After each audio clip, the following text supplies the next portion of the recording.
الحمد لله والحمد حقه كما يستحقه حمدا كثيرا.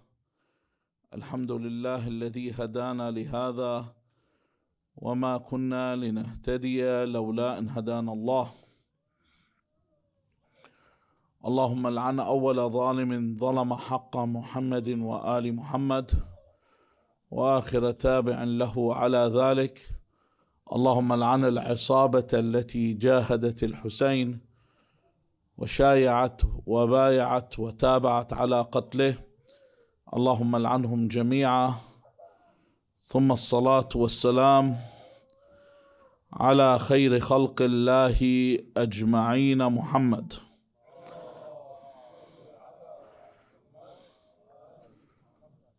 وعلى أهل بيته الطيبين الطاهرين، واللعنة الدائمة على أعدائهم أجمعين إلى قيام يوم الدين. Although you find that the followers of Ahl al-Bayt alayhum as-salam historically are always standing on the side of justice, nevertheless, they remain the most despised sect in the Muslim world, regardless of what they do. So much so that the Muslim nation is more interested in our destruction and our demise than it is even interested in standing by the side of other oppressed Muslims. They're more interested in finishing you off than helping someone. It's like you imagine someone has a choice of saving their brother or making one of us drown. He will leave his brother just so that you are put under the water. Now the question is, why is this the case? That's the question. Why is it you see this, it's there, and it doesn't go away? The second anyone suspects that you belong to the sect where you follow Ahl Bayt, everything changes. Assalamu alaikum, brother, and all that just ends there and there. You get a stone cold look. And I'm not talking about the general public. I'm talking about people that follow the faith. I remember once I was in the Hajj and we were praying behind Maqam Ibrahim, and when he was moving us, he said, go pray somewhere else. I said to him, we have to pray here. He said, why do you have to pray here? I said, because God says in the Quran, وَاتَّخِذُوا مِن مَقَامِ إِبْرَاهِيمَ مُصَلَّى. Allah is telling us to pray behind where the footprints of Nabi Ibrahim are. And he said, I know who you belong to. Not worrying about what my argument was, but automatically I've been disenfranchised. I'm out of the brotherhood, I'm out of the nation, I'm out of the ummah. Now, the problem is, it's all about when someone follows doubts without investigating to change this doubt into a certainty. This is where they fall. They hear something, they don't want to hear it anymore. Anyone puts a doubt for them in anything, they will just walk away without investigating. Now, the problem is, the story begins here. In the majlis of Fatima alayha salam, which these are the third set of Layal al-Fatimiya. Now, sometimes people ask, why is there so many commemorations for Fatimiya? Because when I was a child, it wasn't that often commemorated. Because we didn't have this access and this knowledge. But you find the mystery for everything, the key of it, the key to it is Fatima al-Zahra alayhi salam. That's why we have the hadith من عرفها, whoever knows Fatima, فقد أدرك ليلة القدر. Because Laylatul Qadr is also something we have narrations, in different narrations. That's why we do Ihya on the 19th and the 21st and the 23rd night, for people to be able to fulfill that they have done the actions that are required on this night. However, when you do all these things, you realize we still call it Laylatul Qadr, the night of decree, or the whatever people call it now, the night of power, the night of destiny. But Laylatul Qadr, it's still called the night. It's not called the nights. It's still a singular, not a plural. Likewise, the martyrdom of Fatima alayhi salam, although with these three differing narrations you will listen to, the reciter, he will recite the same majalis on all three of these nights, on all the three sets of these nights. But why do I say that Fatima alayhi salam is that difference? Because this is where the questions arise. And this is where the doubters come up and they will start to question the issue. You know, a lot of the times people go to the Hajj and they will tell you, this is the grave of Rasulullah sallallahu alayhi wa alihi wasallam. And they'll point to you, this is the grave of Abu Bakr, this is the grave of Umar. Then they take you to the Baqiyah and they say, these are the graves of the people that were killed, injured in Uhud and buried here, of the companions of Rasulullah, of the wives of Rasulullah. These are the graves of everyone's is known. Every grave, even the grave of Ibrahim, the son of Rasulullah sallallahu alayhi wa sallam. Ibrahim, who was less than 5 years old, he was either a year, 2 years, his grave is known. The question then arises, where is the grave of Fatima alayhi salam? You think about it. All these graves are known. And Fatima is not just, you know, when we mention the other daughters of the Prophet, we have contention. Some of our scholars say they're not his actual daughters, some say they are. There's contention in the matter. And it's not clear amongst all the scholars.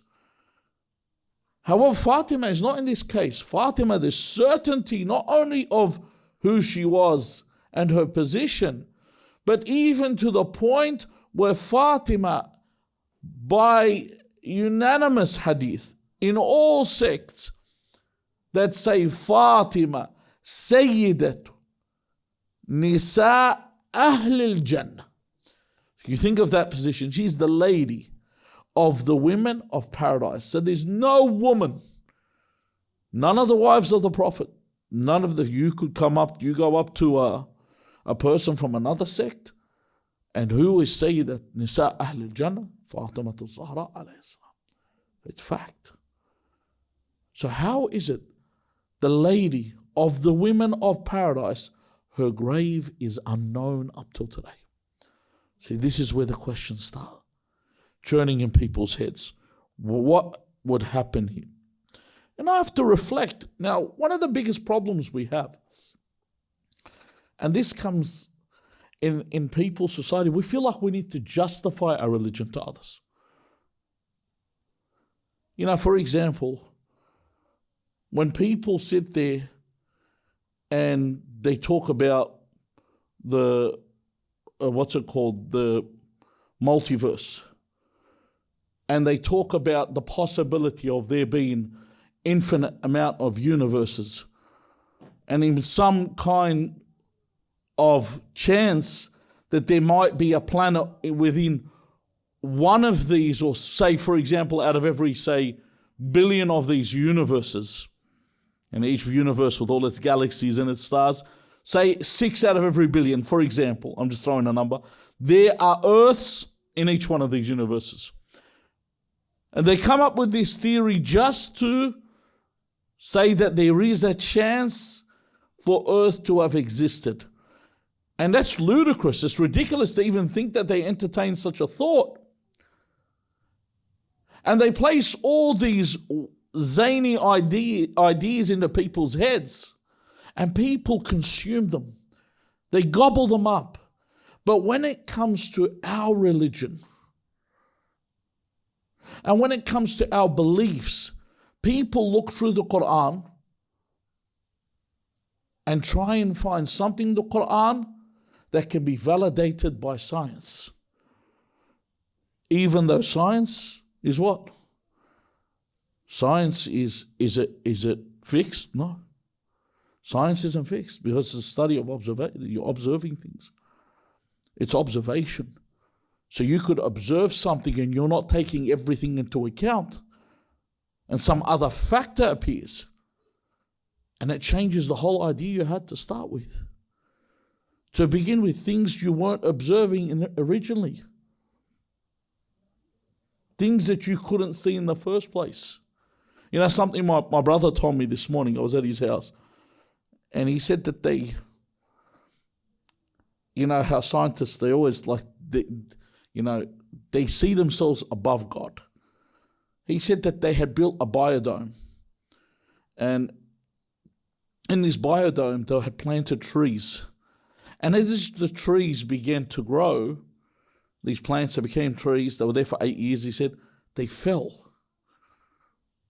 And they said, well, there's sun coming through the biodome, there's water, photosynthesis is taking place. And then what they discovered is because there is no wind pushing the trees one way and the other, because when the tree gets pushed by the wind and it's feeling it's about to be uprooted, the roots start to dig in deeper and thus making the tree firmer into the soil. And then on the other side, and that's what makes it solid into the ground. So he was saying this to me. See, these things, sometimes from our arrogance in study, we overlook this stuff.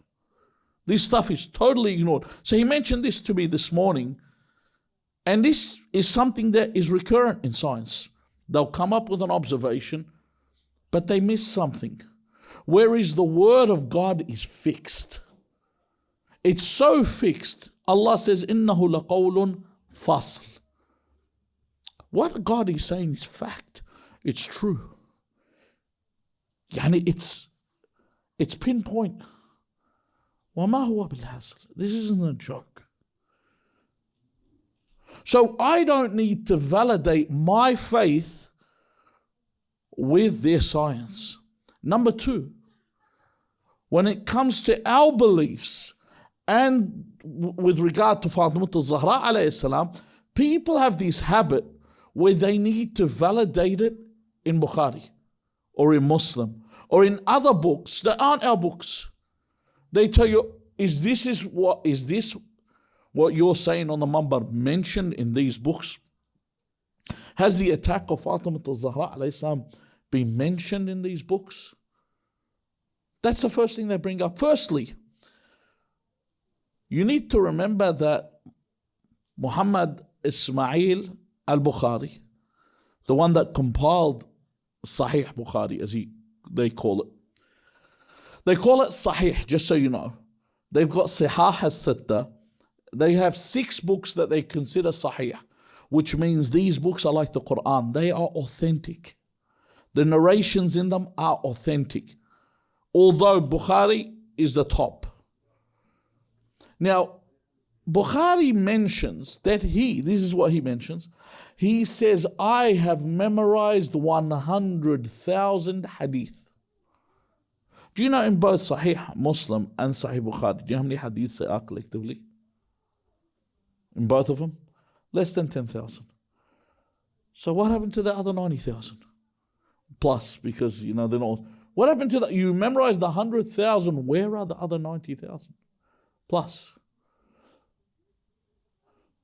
So where do we find these narrations about what happened? Obviously, I can't even trust this narrator to narrate the 100,000 that he knows, at least half of them.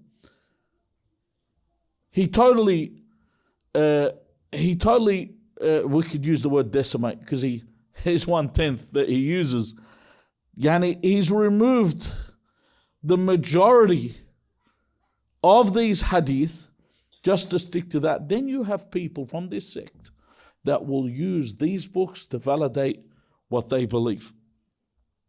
Now, this method in itself is false and it cannot be used. And this is why they'll come up with the idea, and this is a problem, and you'll hear it every year. Just like in Shahr Ramadan, when Shahr Ramadan begins, the first thing people ask, first thing people ask is what? Why do you fast? Why are we fasting? We go over this. Or Muharram begins, why do we cry over Imam Hussein? Why do we do Latum? When Fatimiya begins, the first thing they'll start saying is, how do you believe this could have happened? This is impossible. And they'll bring up a lot of things. First thing they will say, and there's a lot of, but one of the first one, they say it's impossible with the status that Fatima has that they would attack her.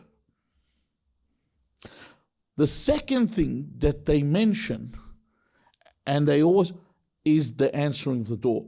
If you were home, would you get your wife to answer the door? You've heard these. They're the same arguments every time. The first one is, with her status, why would they attack her? The second one is, would you get your wife to answer the door? Would you have your wife answer the door? And the third one is, if you were present, would you allow them to attack your wife? Or would you do something about it? See, these are the things they bring up. They bring up these, and even someone that is fighting with his wife would not accept for someone to attack her. Imagine someone that was living the life of Amir al-Mu'mineen and Fatima alayhi salam. Now, if you bring these just on their own merit, you say, all right, fair argument. Let us, inspect these and look at them. The question is, would they do this to Fatima and her status and who she is? If you look at it on its own merit, that these were Ashab Rasulullah. They were the companions of the Prophet. They heard from the Prophet what he said about Fatima. They had heard all these things and they were obedient to this Prophet, then you would accept, yes, they wouldn't do something like this. But when you know that many attempts were made at the life of the Prophet by these people, and the most recent one before his martyrdom was the attack of the Aqaba, which was where they tried, Rasulullah was on his camel, and they tried to push the camel off the edge of the cliff for him to die. And on this, Hudayfa ibn al-Yaman was told by Rasulullah, I will tell you who the munafiqs were, the hypocrites that tried to do this. And he named them all to him. So Hudayfa ibn al-Yaman knew who these hypocrites were. So there was an attempt.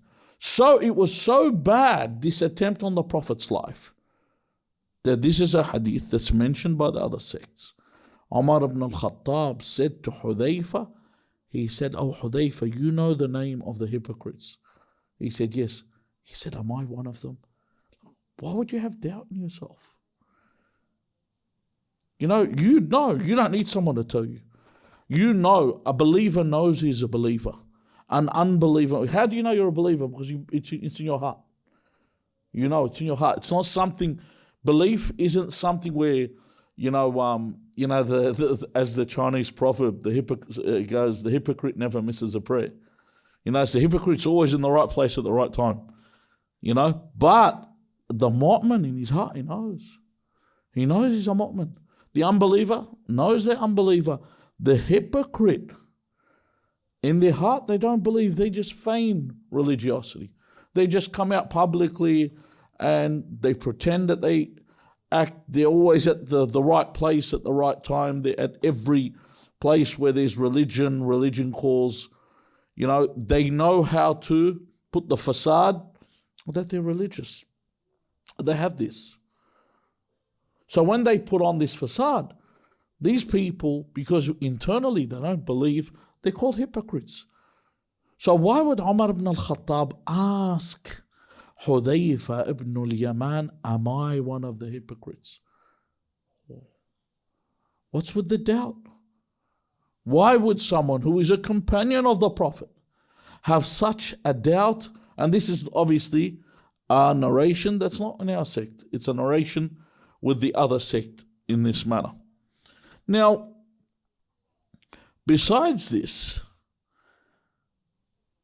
any crime that's committed, the first thing, in order to find out who the perpetrator is, the first thing they need to establish is a motive. Now, has anyone threatened this person? Does anyone have any animus with this person? Does he have an issue with somebody? Someone said, yeah, yesterday I saw him quarreling with someone. Yeah? And they look into stuff like this. Is there a purpose that they could be behind this? And that's just something that we tend to look into before making a decision with something. Now, firstly, let's take a look at the perpetrator. As I mentioned, the main perpetrator, the one that was behind it all, was the one that would assume the Khilafah, the second Caliph. Let's take a look at his character. Number one, he was known to have a very bad temper. In fact, the narration that's mentioned in Tariq al-Tabari, which is Sunni history, and is also mentioned in Mustadrak al-Sahihain for Al-Hakim al-Nayshaburi, who they consider to be one of the greatest scholars of all time, the other sect. They both mentioned that Omar came to the house of Fatima and said, we love your father the most and we love you after your father. You imagine like if someone said this to you. He said, I love you the most, your father the most, I love you after your father. However, if your house remains a place that will contain conspirators, I will set fire to your house. Right? That's a massive escalation. You see, at one point I'm telling you, I love you the second most, but I'll burn your house. So in other words, if you are the second most beloved person, but we're willing to set your house on fire, it gives you an idea of what would happen. So number one, he had a very bad temper. Number two, he was known for when a woman came and saw him, and this is something, we're looking at the other narrations because people love to look at the other narrations, where upon seeing him, she miscarried her child. And they said this was from his aura, that she was, who miscarries from someone's aura? That makes no sense. She miscarried from the fear that he had in this manner.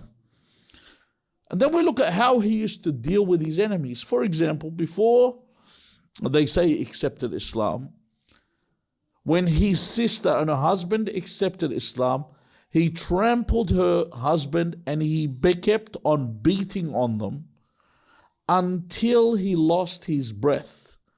And he said, stay where you are until I regain my breath and I will continue to beat on you. So you look at historically, this isn't someone that I would absolve. This isn't someone that I would say, and this is the idea. People say, oh, it's unlike him to do such an act. And we say, no, it's very like him because of what existed at this time. He's the same one that threatened to kill anyone that would say that the Prophet was dead after the Prophet had passed into the next world. He threatened to kill anyone that would say that the Prophet was dead. He's the same one that during the Saqifa, when the Muhajirin had come forward to stake their claim for the Khilafah, and when the Ansar disputed this, he stomped on Sa'd ibn Ubadah, who was sick at the time. And then what happened to Sa'd? Sa'd later was killed. How did Sa'd die? This is like, it's if you look at this, like this is something like Cervantes would write. This is like satire at its best. He says he was killed by an arrow from the jinn.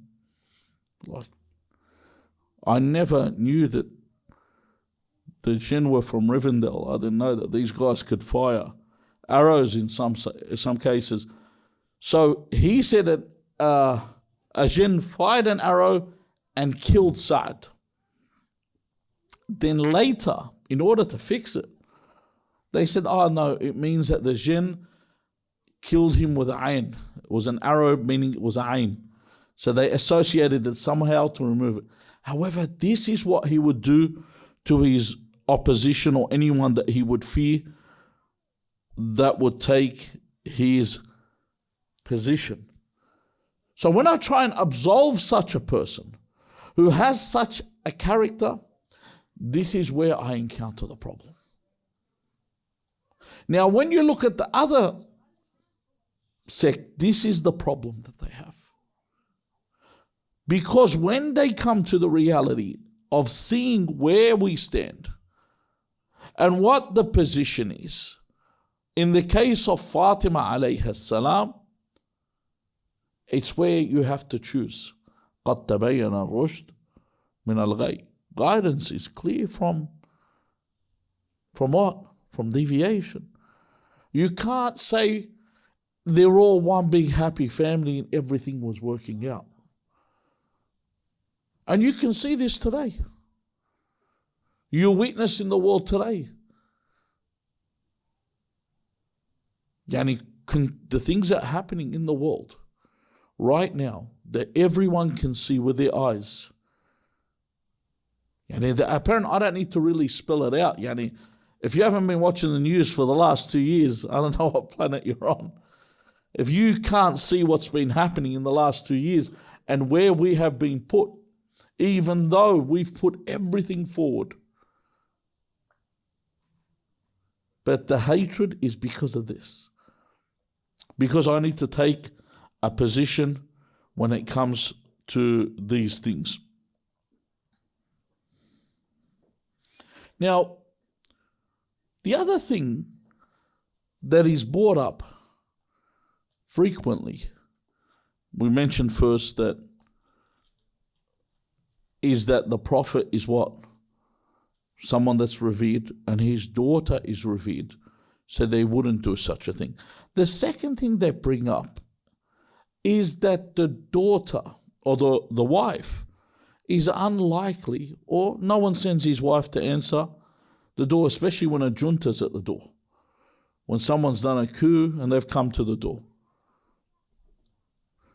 The question that we ask here, did Fatima get up to answer the door? Or did Fatima get up to prevent them from entering the house? This is a question you need to ask. See, remember what the hadith said. That they knew, or they had been told, that in the house there are conspirators. There are people that have come together to stand against the caliphate that's been usurped. Now, when they came to the door and Fatima alayha salam spoke, one of the people mentioned what? Inna fil bayti Fatima. In other words, we were told what? That there are conspirators here. There are people, mukharribin, there are people here to destroy everything. But the house has Fatima. And this is where Omar's famous line was, Wa'in, so what? In other words, doesn't matter who's there. And we're here on a mission. At this point, some of them left. They refused to partake in this. They didn't want to associate in this. So it was never ever about them answering the door in any way. Fatima had not come to answer the door, but instead had come to let them know that she was present and that she was there. The third point that's brought up, and I'm being very concise with these, because these are obviously reiterated every majlis. They're mentioned over, but the problems, people always bring them up. The third thing that's always oft repeated is what? Is that where is the chivalry of Amir al-Mu'mineen? Where is his courage? Where is his valor? How could he accept such a thing to happen? Now, it is a very long thing generally to discuss. Because if someone says, someone will say to you, hold on, how could Imam Ali alayhi salam, accept for someone to attack his wife? Now, firstly, Amir al-Mu'mineen did not stand there willingly and accept this to happen. The narrations are clear, and they mention that Amir al-Mu'mineen threw Umar ibn al-Khattab to the floor. There's narrations on this, and it shows that he did take a stance, but he didn't do anything to the point where he would fight them off. And the reason for this, that he did not do this, because he was commanded by the Prophet not to do anything unless he had support. Now the question is, people say, all right, isn't he supposed to be courageous? Isn't he the one that fought here, there, everywhere? Well, who's more courageous? Amir al-Mu'mineen or the Prophet? Who's more courageous? Go look at the hadith. Well, Amir al-Mu'mineen says, when the battle became heavy, we would move next to the Prophet. We would go to the Prophet. All the companions would move towards the Prophet because of the protection near the Prophet. This is why they would go next to him, because they would feel safer near the Prophet. So Rasulullah is known to be the most courageous of God's creations.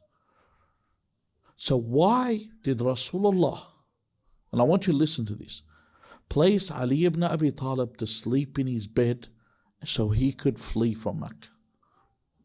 Isn't that what happened? If you were to look at it, the same merit, if some people, I'll ask someone that, sees himself as a macho man. People are coming to attack you. Would you get your brother or your best friend to take one for the team so you can run away? What would people say about someone like that? What would people say about someone like that? They'd say the worst things. But when you ask them, they say, he was commanded by God. Sabah al-Khair, this is what we're saying.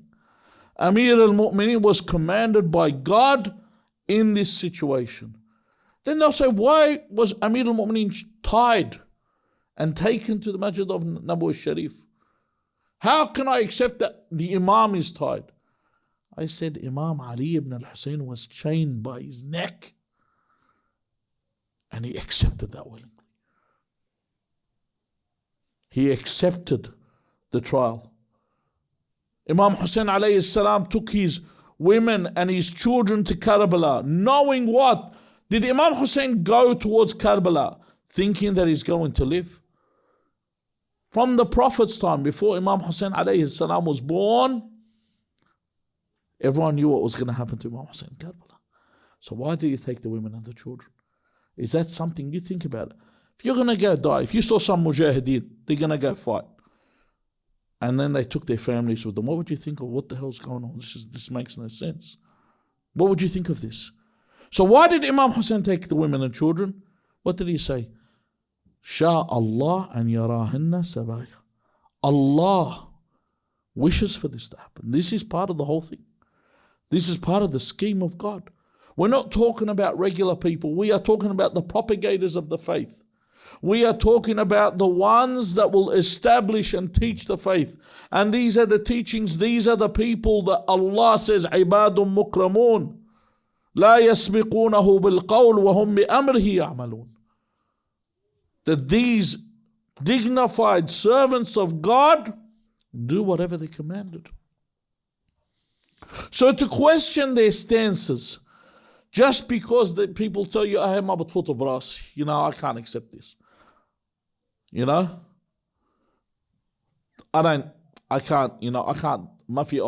can't digest this. It's not about you being able to digest something. Why? I want to explain. Why isn't it about me being able to digest something? Now let's go back to your scientists. What does Albert Einstein say? Because I want to use science, let's use this science. Albert Einstein says common sense is what? He says they are prejudices or a prejudice. And it's coming something that you've prejudged or pre-developed. Something that's there. From what you've learned from the day you were born to you're 18. You think about it. If I ask you, you're living in Australia. If you heard right now, most of you, if not all of you, were born and raised here. If I told you that someone was going to marry a 13-year-old, everyone, it's illegal in Australia, but I'm just saying in a country where it's legal, someone's getting married to a 13-year-old, everyone will go, what's going on? But you, whoever you are right now, if I asked you the same question in Australia 100 years ago, this would have been absolutely normal. Absolutely normal. You wouldn't even have had an issue with it. It's normal because it was commonplace. The way you were raised with the laws that you were raised here, you accept this.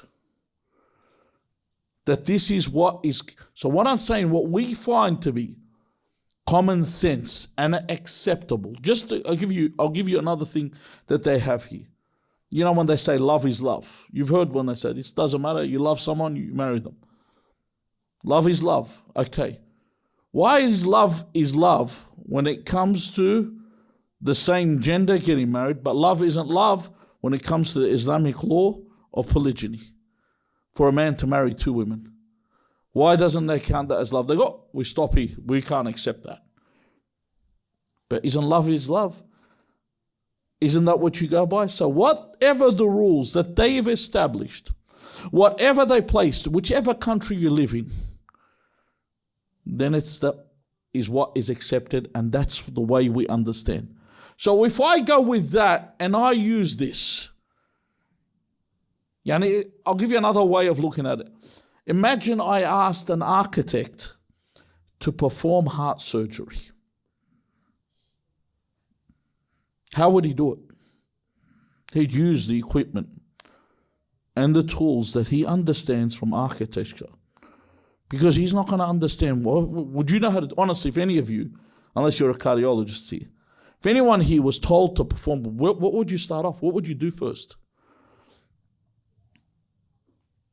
What would we do first? You'd have no idea.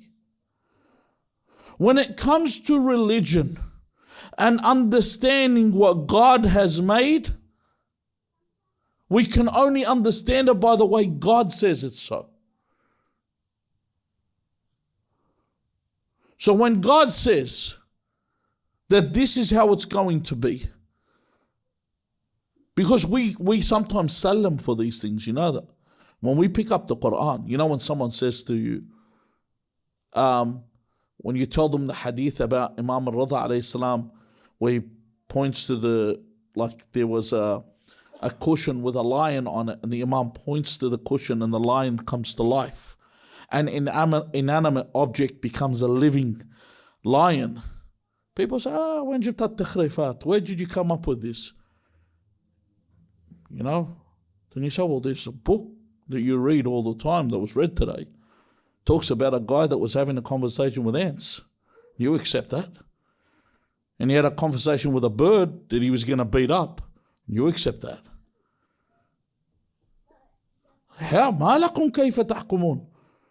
You read the Quran, these stories are present in the Quran, and they're not Alf Layli Ulayli. They're not 1001 Arabian Nights. These are real. This is a real discussion. And likewise, when I see this in the Quran, and I see in the Hadith, because when I once mentioned, this was a long time ago, I was having a discussion with someone that was one of the naysayers. I said, you are upset if I tell you Amir al-Mu'mineen had to be patient with his house being attacked. And you say, how can you accept something like this? I go, but when I tell you that Ibrahim al-Khalil was commanded to slit the throat of his own son, and his son said, I will be patient, you find that normal? Billahi alaykum. And you give that choice to anybody. Only if you have a child, because you won't understand this. You will not understand if you don't have a child. They ask you, either someone attacks your house or you have to cut the throat of your own child. Which would be more difficult? The trial of God is the trial of God. People might say, oh, this sounds so macabre, so gruesome. No, this is the command of God, the trial of God. And Allah Azza wa Jal trialed Amir al-Mu'mineen with this. And this is the difference. And the whole purpose why they naysay is not because of who Fatima is, not because of the door, but because if they accept that this took place, then the haqq of Amir al-Mu'mineen is apparent. Your haqq today is apparent. Up till today, your right will be shown. And that's why they fight until today to make sure that this story is dead and buried, so they can still rule the world the way that they rule it today. As you can see, it's apparent. As you saw the little party that they had at the White House recently. This is an example of what takes place. And imagine, this is what they were doing. Imagine Ka'b al-Ahbar spraying perfume on Umar ibn Khattab. That's how it was. Same thing. What you just witnessed is it was a similar thing that you saw in this scenario. And they were all happy with it. This is something that is totally accepted and looked at favorably by these people in order to eliminate this thought. We ask Allah Azza wa Jal to make us of those that continuously fight to preserve our religion and only follow things that are certain. Don't follow things that are clouded in doubt. And if I don't know, investigate and research till you find. And don't accept a position if someone just throws a doubt till you've determined it's right. We ask Allah for this knowledge to guide us onto the righteous path. We ask Allah not to take us from this world until He is pleased with us. We ask Allah to have us die upon the path of Amir al-Mu'mineen and his immaculate children. وإلى أرواح المؤمنين والمؤمنات وأرواح يعني جميع whoever fought to preserve this path or mention words in any way to preserve this path. نهدي لهم مجلسنا هذا وثواب سورة المباركة الفاتحة مسبوقة بالصلاة على محمد وآل محمد.